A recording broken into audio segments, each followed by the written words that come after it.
Let's dive into a case where the truth depends entirely on who you believe. On one side, we have a story of a trusted doctor's house call that turns into an absolute nightmare. But on the other, it's a friendly chat followed by a malicious police conspiracy.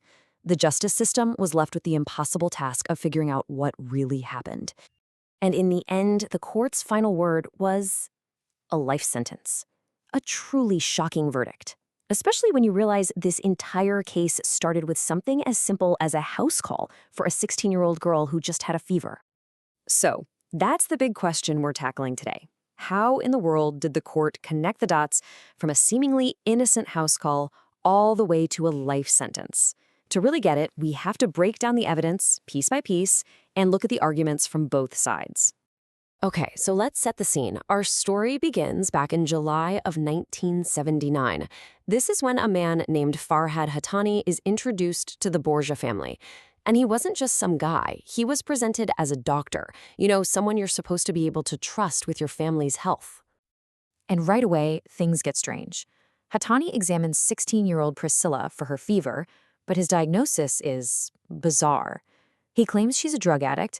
Then he convinces her mother that Priscilla needs this special treatment that he can only give her at his home. The family, trusting this doctor, they actually agree.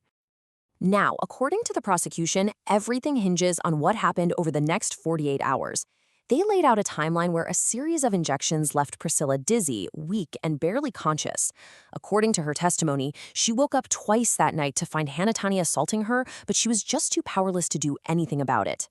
And the final horrifying moment for the family, it came the next morning, when Priscilla's mother walked into the room and found them in bed together.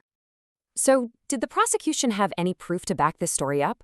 Well, they had a medical legal exam, basically a medical examination done for legal purposes, that was conducted just 2 days later.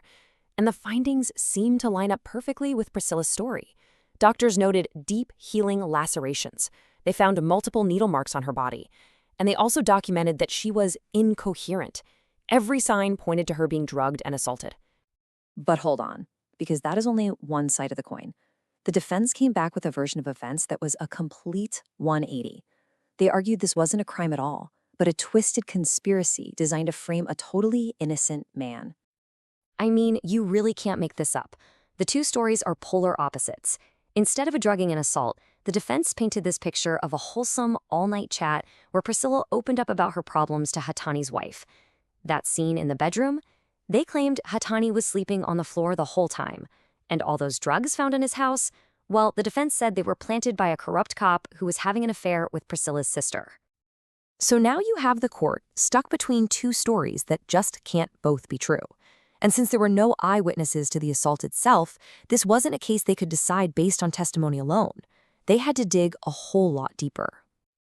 And this really is the fundamental challenge in so many cases, isn't it? When it's just one person's word against another's, how does the justice system possibly find the truth? Well, the answer lies in a pretty powerful legal concept. And that concept is circumstantial evidence. Think of it like this. You don't have a video of the crime happening, but you have a collection of facts, a bunch of puzzle pieces. And when you put them all together, they form a picture so clear and so logical that it can only lead to one reasonable conclusion. This is exactly how the court started connecting those dots.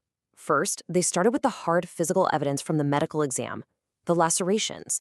Then, they linked that to the mother's eyewitness account of the scene in that bedroom. Next, they took the needle marks and Priscilla's incoherent state and connected them to the specific drugs, Valium and Dalmane, that were later found in Hattani's home. And finally, they looked at motive. Why would this family make up such a horrible story? The court just couldn't find any reason at all. And here it is, in the Supreme Court's own words, the result of all that reasoning. They called it an unbroken chain of events. Each piece of circumstantial evidence was a link, and when you put them all together, they formed a chain that led straight to one conclusion: guilt. But, you might think that's the end of the story, but nope. The fight was far from over. Hattani appealed his conviction, launching one last attempt to argue that the whole trial was flawed and that the court got it all wrong. The defense brought up two main arguments in this final attempt to get the verdict thrown out. Let's take a look at how the Supreme Court handled each one. First, they went after Priscilla's credibility. They argued that her testimony came years later, so it must be unreliable. Why didn't she give a sworn statement right away if this really happened? The court's answer was pretty simple. She couldn't give a statement because she was incoherent from the drugs. It was a fact confirmed by the medical report. Her family did report the crime right away, and that medical legal report basically served as her first, most powerful testimony, all documented by doctors right after the incident. Okay, second, the defense argued that the police raid on Hatahani's home was totally illegal. They claimed the police didn't have a warrant and that all the drugs and the medical equipment were just planted there as part of this grand conspiracy. But this argument just completely fell apart. The court found that, yes, a lawful search warrant was issued. And then came the real smoking gun. A handwriting analysis proved that Hatsunari himself had been forging prescriptions using another doctor's name.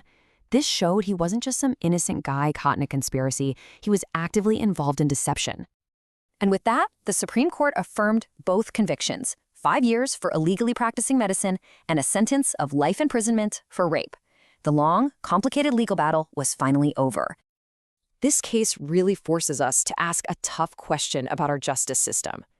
In a world full of conflicting stories, when does a collection of individual facts finally become the truth? It shows that sometimes the most powerful proof isn't a single piece of evidence, but that unbroken chain of details, where each link connects to the next, creating a story that is, in the end, simply impossible to deny.